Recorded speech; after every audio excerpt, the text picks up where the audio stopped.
America's economy is war-based, and those who plan it depend upon Christians for their support of those wars.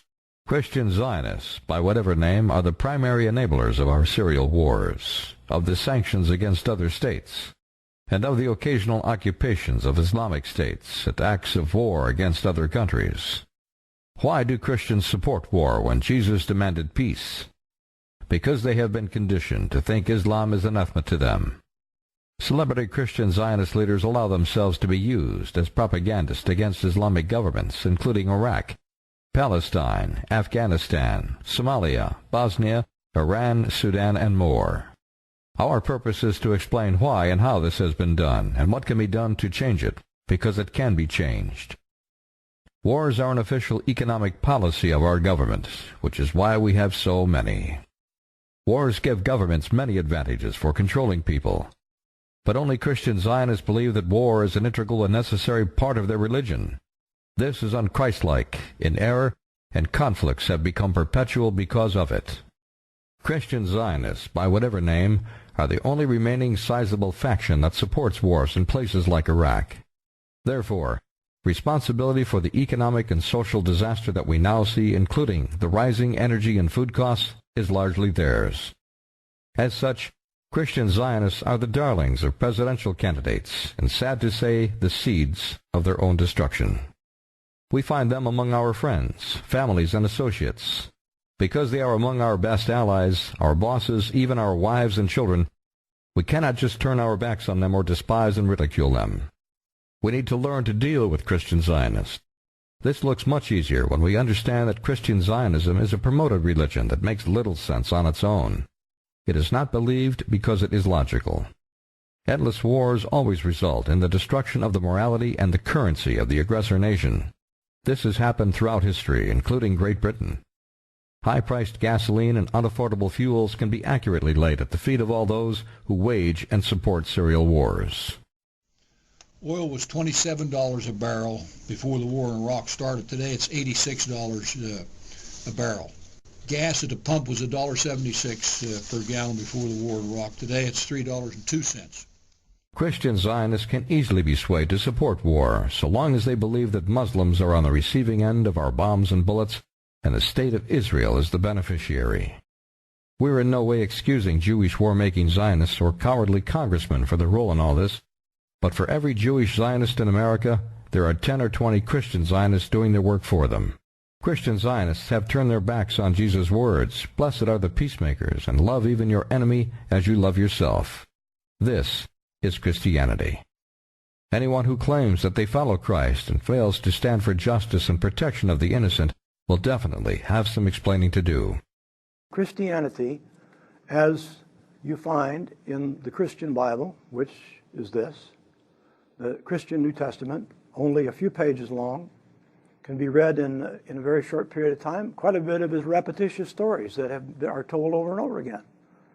I have presented this to dozens of pastors and religious leaders and asked them to show me one line in this book that would ever allow any person who calls themselves a Christian to take a life or support a war. The Christian Bible demands peace. The words of Jesus Christ are words of peace. Blessed are the peacemakers. It's probably the most quoted phrase, and there are no exceptions. You cannot go through this and find some place where Jesus in some underhanded way said, well, war is okay on some occasions, or it's okay to kill somebody under certain circumstances. It's just not there. Political change can only come from understanding the roots of Christian Zionism. Americans of all religions need to understand what Christian Zionists believe and why. The vast majority of members in churches who put Israel first before Jesus do not even consider themselves Christian Zionists. They would even deny it. They usually describe themselves as evangelicals, dispensationalists, premillennialists, or just Christians. When they stop and think about it, very few laymen are comfortable with the radical elements of Christian Zionism. Their church is a comfortable social outlet, especially for their families, and they really don't believe in the Christian Zionist jargon that's spoken there. At the apex of the Christian Zionist sect, which is only a little over 100 years old, are media personalities such as John Hagee, Ron Parsley, Pat Robertson, the late Jerry Falwell, and many others. Each has openly expressed the view that war upon Islamic states is necessary, including war against Iran. It is time for America to consider a military preemptive strike against Iran to prevent a nuclear holocaust in Israel.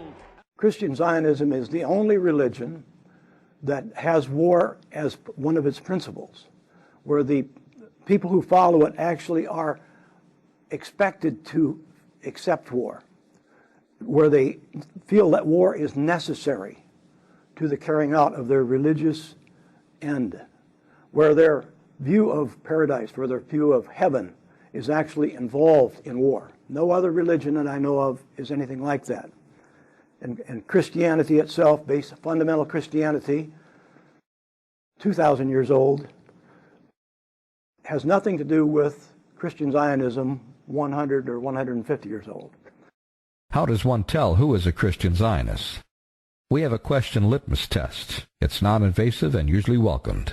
It is: do you believe that the state of Israel is a fulfillment of biblical prophecy? Do you believe that the modern state of Israel is a fulfillment of biblical prophecy? Oh, absolutely. There's no doubt at all. If Israel is the fulfillment of biblical prophecy, which it is not, then where does Jesus fit in? Jesus or Israel? One or the other is the fulfillment of the prophecy of the Old Testament. There is no room for both. Orthodox or traditional Christians have always believed that Jesus, not Israel, is the correct answer. No other branch of Christianity believes that political Israel is in God's plan for the future. This while ignoring Israel's intolerance, its racism, its constant wars. Israel is to them, the Christian Zionists, the chosen people of God still today. About 1/3 of the 210 million American adults who identify themselves in polls and censuses as Christian are influenced by Christian Zionism. That's about 70 million people, making Christian Zionists the most powerful and coveted voting bloc in the world. This can be seen during any election year. The most obvious example was John McCain's reckless pursuit of the Christian right that led him to gross embarrassment at pulpits next to maniacal Zionists like John Hagee and Ron Parsley, both of whom call for the nuclear destruction of Iran. Rod Parsley has said that America was created expressly for the purpose of destroying Islam. I know that this statement sounds extreme, but I'm not shrinking back from its implications. The fact is that America was founded. I'm going to stagger you right now. America was founded in part with the intention of seeing this false religion destroyed. It is rewarding to us and constructive to God's plan to read that the giant closet Zionist Southern Baptist Convention recently announced with great distress that its membership is falling to the lowest level in 20 years. Perhaps it will return to Orthodox Christianity. We hope so. The teachings of Jesus Christ inescapably demand peace and love of one's neighbor. This has been America's one badge of righteousness. While traveling in America in 1831, French author Alexis de Tocqueville, a non-religious observer, sang the praises of America's invulnerable strength and spirit, which he attributed to its citizens' sense of morality and to the abundant church attendance he observed in America.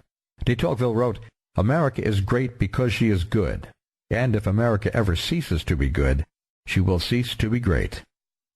He could not know that the churches he saw were under a moral attack aimed at the very sense of justice that he observed within them. The war between the states from 1861 to 1865 was an assault on the Christian values of justice and morality. It diminished and divided the church. It taught moral Christian men about mass killing. A more direct attack on Christianity came from Oxford University Press in England in 1908 when it published a false and intentionally misleading Bible called the Scofield Reference Bible. Its mission was to inject into the Christian text reinterpretations that made the future state of Israel the way to God. This book was so important that Oxford University Press opened its first branch in the United States to publish it. They had never published an American book before.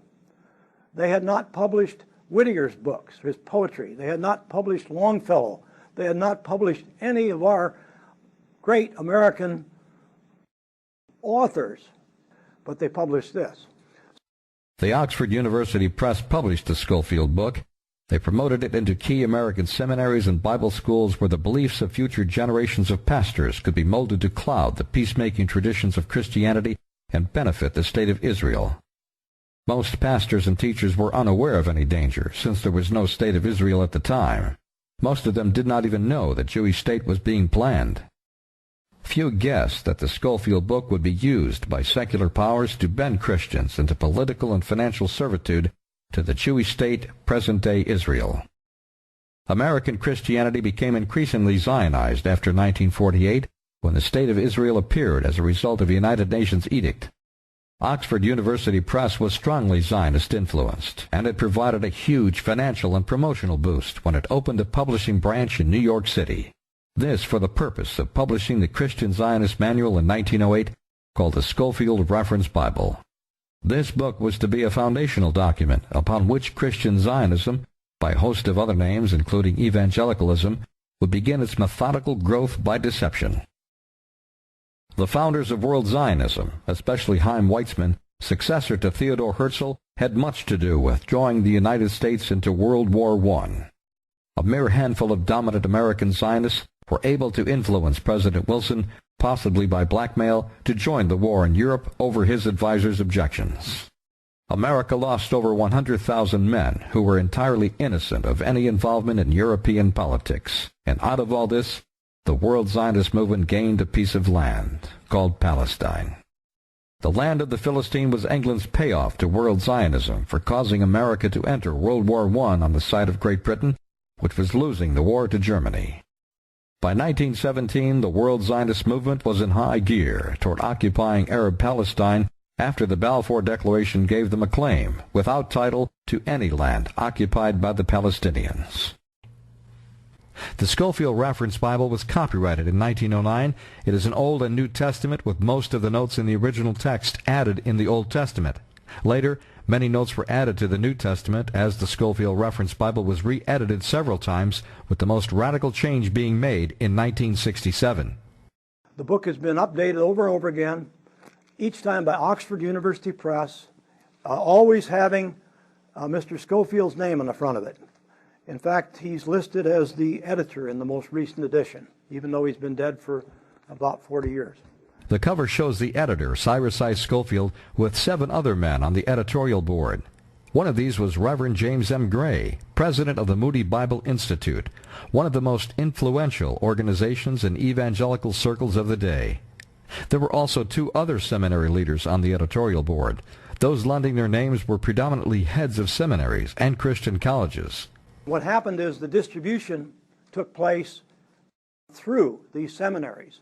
And then when young pastors were graduated from these schools and they went back out and took a church and started to teach from the pulpit, they had one of these in their hands. This is what was given to them. And I suppose that they were probably given to the seminaries. It was likely that the Oxford Press was very generous in making sure that all these people had these. What exactly is the Scofield Reference Bible? Let us look critically at just one page of the book that has become the guide for secularist Jews in Israel and evangelical Christians in America to explain why they think present-day Israel has the right to all of the land in the Middle East, beginning with Palestine.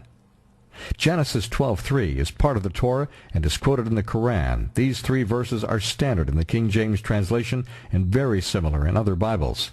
Let me paraphrase it as you read the Old English. The Lord told Abram to leave his home and family and go into a land that God would show him. God promised to then make of Abram a great nation, bless him, and make his name great, protect him by blessing his friends and cursing his enemies. And from Abram's seed all the nations of the earth would be blessed.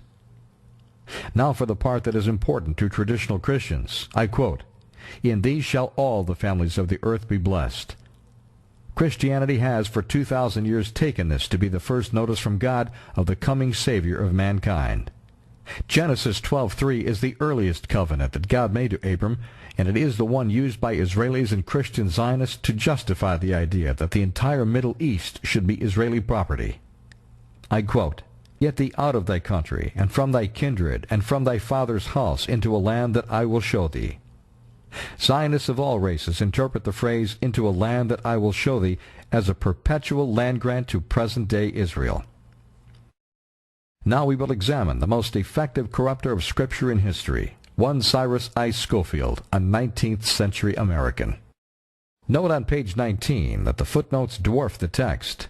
Note also that the italicized insertions in between the verses that are not part of the Bible. In the 1967 version of the Scofield Reference Bible, there are more footnotes than in the original 1909 version, and since the death of Scofield in 1921, the footnotes have grown to dwarf the text in these very important pages. Let's look again at the vital footnote 2 found in the Scofield Reference Bible in 1967 on page 19. The footnote reads, "God made an unconditional promise of blessing through Abram's seed to the nation of Israel to inherit a specific territory forever." But the passage doesn't say anything like this. God orders Abram to go to a land that God will show him, using the first-person familiar "thee," meaning Abram and no one but Abram. The passage does not say that God is giving any piece of land to anybody forever. It doesn't say anything about Israel. Now, how complicated is it? Leave your land, go where I tell you to go, and I will protect you. How complicated is that? How many footnotes does it take to understand what God was saying to Abraham? I mean, anybody who reads that should be able to figure that out. That's what the message is. But Mr. Scofield wrote all of this to explain it. In fact, if we accept biblical history, we know that Abram had no children when this happened, and not for quite a while. So there was no person or nation named Israel when this promise was made. There was no state or nation named Israel. The man Israel did not even exist in Abram's imagination when God spoke to him. How then could Scofield or the Oxford University Press say that God was promising the land to the present-day state of Israel forever? Where did the state of Israel get in this? When Abraham was spoken to by God, Israel, the man known as Israel, hadn't been born yet. He was 2 generations in the future. And he was not a state. He was a person that eventually had a tribe. And then after him, 3,000 years later, along comes a bunch of Europeans who name their state after him. But this says that God gave that land to the nation of Israel forever. Imagine 70 million people who are taught this every day. The Oxford University Press did not stop there. Note 3 on page 19 reads, "There is a promise of blessing upon the individuals and nations who bless Abram's descendants, and a curse lay upon those who persecute the Jew." The word Jew is used in the footnotes in describing an occurrence 2,000 to 3,000 years before the word Jew existed. In fact, Jew is taken from the name Judah, who was, it is told, one of the 12 grandsons of Abraham, Abram of Genesis 12. Neither Judah nor Jew existed, and this footnote is a false concoction. Note 3 continues, God's promised Abram and his seed certainly did not terminate at Sinai with the giving of the law. The New Testament and Old Testament are full of post-Sinai promises concerning Israel and the land which is to be Israel's everlasting possession. Listeners should be asking, why is Oxford University Press putting words in the mouths of the readers of this Bible? To make them think their God promises blessings and curses on people today based on how they think about or act toward present-day Jews and present-day Israel. What about all the other people in the world? Let's read further in the footnotes to Genesis 12:3. Promise to the Gentiles, "I will bless them that bless thee. Those who honor Abram will be blessed, and curse them that curse thee." This was a warning literally fulfilled in the history of Israel's persecution. It has invariably fared ill with the people who have persecuted the Jew, and well with those who have protected him. And here is the punchline. For a nation to commit the sin of anti-Semitism brings inevitable judgment. The future will still more remarkably prove this principle. Isn't that convenient? So now you have anti-Semitism is created in Abraham's time. The footnote to Abraham's words create and the word anti-Semitism. Christian Zionism believes that our nation will be judged if we are not sufficiently kind as a nation to the state of Israel. They have made sin a sort of a national corporate event rather than an individual thing. Of course, there is no such thing as national sin. Nations don't sin, we do. Individuals do, men do. But this has created a national sin so that Christian Zionists like John Hagee believe that God will rain fire down on our country, will somehow punish our entire nation for being insufficiently kind to the state of Israel. Zionist-friendly Oxford University Press says in our Bible that the whole country will be considered in sin, and we will be in line for judgment from God if we are not properly friendly to the nation of Israel. And remember, there was no Jew in the time of Abram. There was no Israel at the time that Scofield penned the original notes, and it is doubtful that Cyrus Scofield would have even understood the enormity of the evil purpose for which his book was written. It was to have the most prominent Zionist publisher in the world, and it would deify a country that did not exist and would be born of force 40 years after his death. Not all Orthodox Christians were asleep during that time. Philip Morrow was one who saw both the heretical and the war-making dangers of the new religion and actually called it Zionism. Morrow was a well-known patent attorney, counsel for the Columbia Phonograph Company, and the Christian researcher who wrote legal briefs for William Jennings Bryan's famous court cases.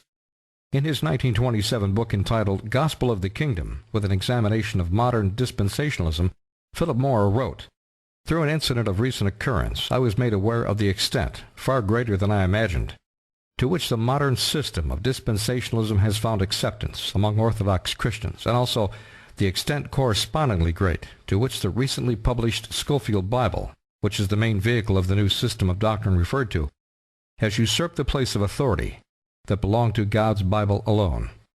Philip Morrow tells us that he had been caught up himself in the evangelicalism or Christian Zionism of his day and learned about it from the inside. This has been the case with most of us who come to an understanding of Christian Zionism. The late Philip Morrow had been a source of encouragement to many critics of Judeo-Christianity who thought they were alone. Philip Morrow was a dedicated scholar with an engineer's logic and a lawyer's tenacity. That allowed him to foresee error in 1927 that Christian scholars are only beginning to acknowledge 80 years later. We, like Morrow, should also be profoundly sympathetic for those who are caught up in the error of Christian Zionism, dispensationalism, or Judeo-Christianity by any name, because they are among our families and best friends. Jesus' words require that we reclaim them back to traditional Christianity. Dr. F. Furman Curley is another unsung Christian scholar who saw the path to war and the error of dispensationalism. He was the head of graduate studies at Abilene Christian University. In 1983, he wrote a short book entitled The Middle East Crisis in Biblical Perspective, in which he takes sharp issue with those he calls Israel First Millennialists and Christian Zionism's evil fruits of perpetual war in the Middle East. He names Hal Lindsey and the late Jerry Falwell as radical Zionist prophets who would help nudge the U.S. into endless war with Islamic states. Dr. Curley explained why. When the concept of Armageddon, as in Revelation 16:16, is raised, those who believe in a literal war at Armageddon often feel that Christians should work to start this war and should vigorously participate in it. Those in particular who view this present situation as Armageddon believe that Christians should support Israel with vigor, and they urge our government to take an active part in the conflict in the Middle East. Curley saw Christian Zionist support for Israel's brutal occupation of Palestine as a precursor to more wars in the Middle East and concluded, one needs to be absolutely certain that the doctrine he follows is God's and not of men before he advocates a doctrine that would put the blood of other men on our hands.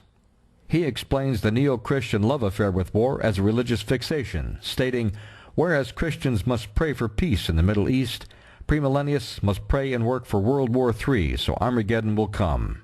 They cannot pray for peace in the Middle East. If a follower of Christian Zionism will only examine the simple teachings of Jesus in the New Testament, he will find there is not a single passage or phrase that would give a follower of Christ the cause to take the life of another man or another man's wife or a child in a faraway country. No such biblical permission exists.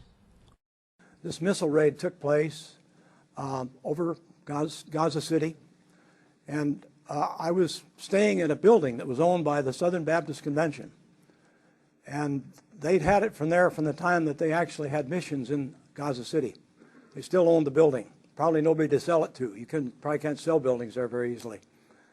And it was a 3-story building, and I crawled up on the roof when the missiles started to come down with my camcorder and photographed this missile raid on the Palestinian people, the people of Gaza City, on that Thursday night about 3 a.m. And this is the sounds that people in Gaza hear almost every night somewhere in Gaza. If you live there, you'll hear this sooner or later.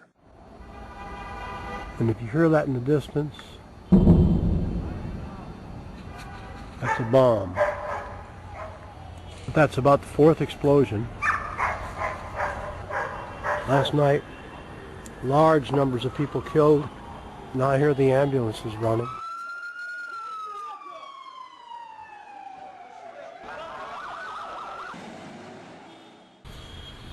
My name is Shireen. I'm from Gaza. Shireen's home, the Gaza Strip, is the best example we can find of the bitter and ungodly fruit of Christian Zionism. I'm Palestinian from Gaza, which is considered as a big jail. Gaza is basically a prison. It used to be that we used the phrase Gaza as a prison as a metaphor. Today it's practically not a metaphor in the sense that no one can get in and out of Gaza. Can you imagine this feeling that I feel always when we are bombed? Apache helicopters hovering up there. Here comes a missile coming down. It's happening just at bedtime here, 9 o'clock at night, just when the kids go to bed. This feeling, exactly this feeling, that you are in your room, in your bed, you're praying.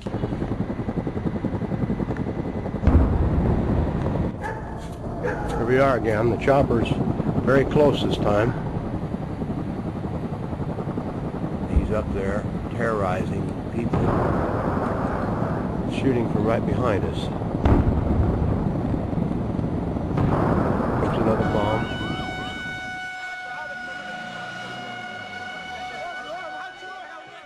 You're praying because you feel that your room, only your room will be bombed from the whole building.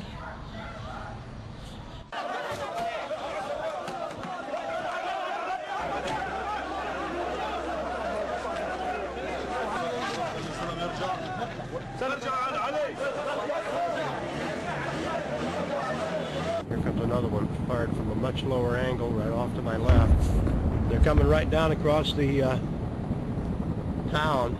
This one fired right over our heads. It's 3 a.m. and the killing is going on. Imagine, the United States paying for all this.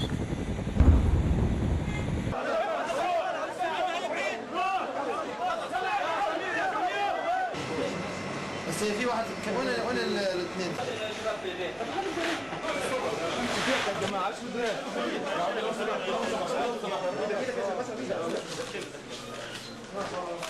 استنى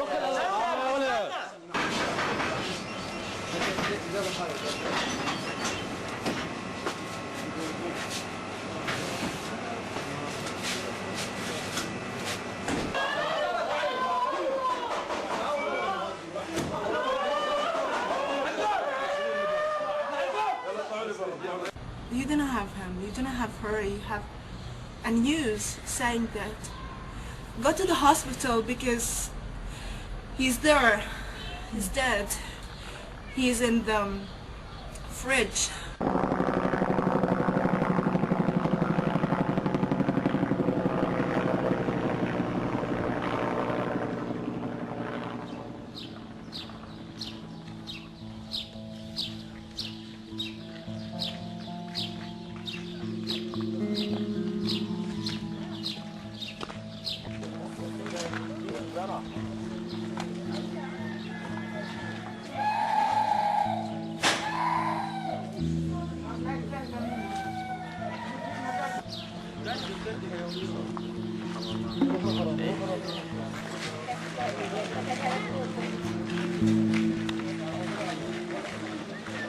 سامي قلت افتح وينهم